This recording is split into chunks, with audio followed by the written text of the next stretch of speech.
तलाक के पहले का भी एक विकल्प है और ये विकल्प है जुडिशियल सेपरेशन। जी हाँ, तो क्या जुडिशियल सेपरेशन आप अपने आप से भी कर सकते हैं, यानी पति और पत्नी या घर परिवार के लोग भी कर सकते हैं, या वकील के पास या कोर्ट में जाना ही पड़ेगा?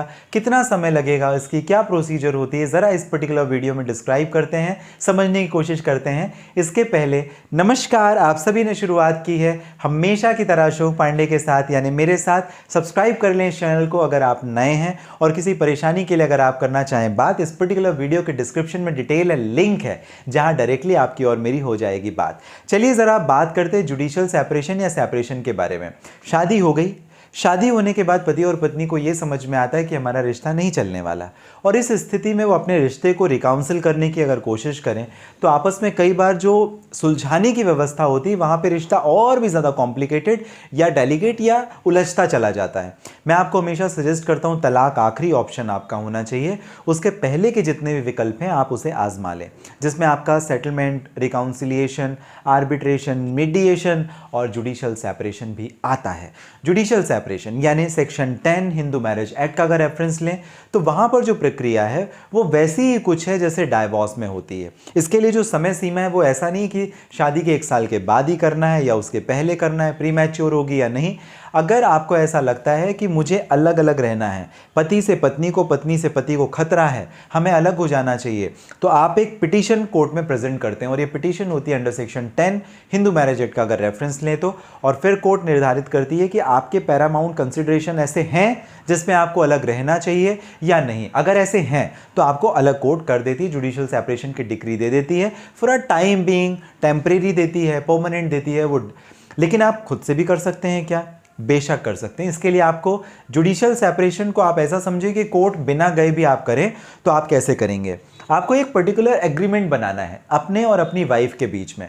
कैसे बनाएंगे? किसी वकील की आप मदद ले लें, आप एक एग्रीमेंट बनाएं जिसमें आपकी सारी शर्तें, आपकी वाइफ की सारी शर्तें, टर्म्स कंडीशन को म्यूचुअली एमिकेबल तरीके से लिखें कि भाई हम यहाँ पर रहेंगे, इतने समय पर रहेंगे, पत्नी अगर नहीं कमाती है, बच्चे हैं अगर उसके साथ में, तो मैं मेंटेनेंस दूंगा बीइंग अ हस्बैंड, तो मेंटेनेंस कितना देना है, किस महीने को मुझे मेंटेनेंस दे देना है, हम हफ्ते में 4 बार मिलेंगे, हफ्ते में 2 बार मिलेंगे या 1 बार मिलेंगे, किस जगह पर मिलेंगे, किस समय पर मिलेंगे। ये सारी टर्म्स एंड कंडीशंस को आपको उस पर्टिकुलर एग्रीमेंट में लिखना है, और फिर उसी एग्रीमेंट के बेस पर काम करना है।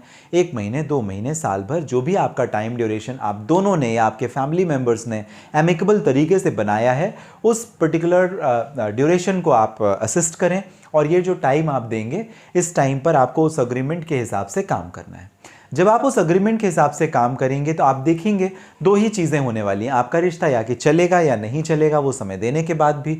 अगर आपका रिश्ता ये सब करने के बाद भी नहीं चलता तो आपको म्यूचुअल डाइवोर्स के लिए जाना चाहिए, ऐसा मेरा सजेशन है, क्योंकि इसके बाद कोई विकल्प बचता नहीं है। लेकिन अगर आपको ऐसा लगता है कि रिश्ता रिकाउंसिल हो सकता है, ठीक किया जा सकता है, रिपेयर किया जा सकता है, तो उस कंडीशन पे सेपरेशन काफ़ी अच्छा विकल्प है। पहले खुद से करने की कोशिश करें, अगर हो जाता है वेल एंड गुड, इससे अच्छा कुछ नहीं है, और नहीं भी होता है तो फिर आप कोर्ट जाएंगे। कोर्ट में जो एप्लीकेशन है वो सेक्शन 10 की आप रेफर कर सकते हो, फैमिली कोर्ट इसके लिए आपको जाना पड़ेगा, और ये 1 साइडेड होगी, वहाँ पर दोनों की तरफ से आपने बना लिया था अगर आप खुद से करना चाहो, लेकिन अगर आप कोर्ट जाओगे तो ये 1 साइडेड होगी, either from the side of husband और वाइफ। अगर वाइफ की तरफ से है तो जो ग्राउंड है, भाई क्यों आप जुडिशियल सेपरेशन लेना चाहते हो, क्या रीज़न है? आपके पति के किसी और के साथ संबंध है, वो आपके साथ मारपीट करता है, चाहे वो शारीरिक है या मानसिक है, आपको फाइनेंशियली थोड़ा परेशान करता है, या सेक्सुअल असॉल्ट करता है, या आप दोनों के वैसे संबंध नहीं है पति पत्नी के जैसे, तो जो भी आपका रीज़न है वो रीज़न आप बेस्ट मेंशन करके आप इसे प्रोसीड कर सकोगे, और डेफिनेटली आपका ये जो अरेंजमेंट है वो कोर्ट करेगी अगर उसे जस्टिफाइड लगता है। On the basis of evidence आप लोग को थोड़े टेम्परेरी या परमानेंट तौर पे अलग भी कर सकती है, और ये डाइवोर्स के पहले की सिचुएशन होती है। जी हाँ, तो इस वजह से हमेशा फाइनल स्टेप में जाने से पहले आप जुडिशियल सेपरेशन को भी कंसीडर करें, क्योंकि एक बेहतर विकल्प आपके रिश्ते को बचाने के लिए हो सकता है। इसके पीछे कारण मैं हमेशा ये देता हूँ, आपने दूसरी शादी करनी है, ज़रूर करनी है। ज़रूरी ये नहीं है कि आप दूसरी शादी करेंगे तो आपका जो दूसरा पार्टनर है, चाहे वो पति है या पत्नी है, वो पहले वाले से अच्छा निकले। That's a question mark, right? तो इस वजह से अपने रिश्ते को ऐसे आसानी के साथ में समाप्त कर देना कभी भी ठीक नहीं होता है, और ख़ासकर अगर आपके बच्चे हैं, अगर बच्चे हैं तो सबसे बड़ा जो हानिकारक प्रभाव आप डालते हैं उनकी स्थिति और परिस्थिति पे डालते हैं। तो इस वजह से ये आपका आखिरी और आखिरी, हमेशा आखिरी विकल्प तलाक का होना चाहिए। उसके पहले के जो विकल्प हैं वो हमेशा आपको कोशिश करनी चाहिए। Judicial separation, arbitration, mediation, counselling, settlement, कुछ भी करो बट करो, तलाक सबसे आखिरी विकल्प। आपको जानकारी पसंद आती है हमारे चैनल के माध्यम सब्सक्राइब जरूर कर लें। किसी लीगल कानूनी संबंधित प्रॉब्लम्स को अगर आप मुझे डिस्कस करना चाहें, बात करना चाहें, इस पर्टिकुलर वीडियो के डिस्क्रिप्शन में डिटेल है, लिंक है, जहां से डायरेक्टली आपकी और मेरी हो जाएगी बात। मिलेंगे अगले वीडियो में, तब तक के लिए आप हमेशा हंसते मुस्कुराते रहें, इस मनोकामना के साथ जरूर मिलेंगे अगले वीडियो में किसी दूसरे टॉपिक पर।